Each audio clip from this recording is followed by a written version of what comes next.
Ens agradaria molt escalfar un poquet al públic, o propagar un poquet d'escalforeta, i la nadala que anem a cantar es diu Nadala del desert. Però no és el desert del Sàhara, sinó que és el desert de les Palmes. És una de les peces musicals que es representen en l'anomenat Belém de la Pigà, de Castelló. Aquesta és una representació escènica plena de tradicions castellonenques de principis del segle XX. La representació teatral és una obra de Miquel Peris amb música de Matilde Salvador.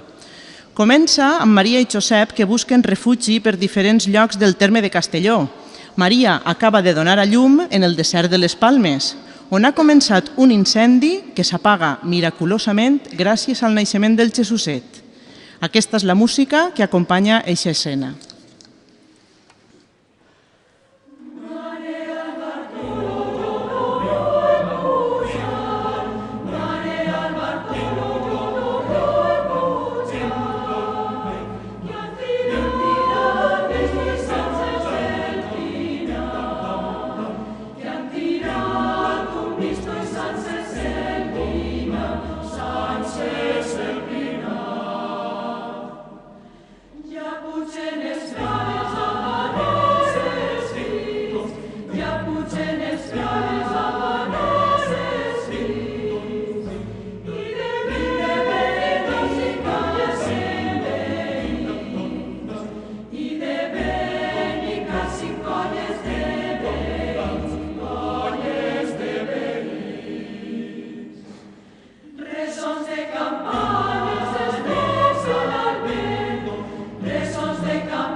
Moltes gràcies.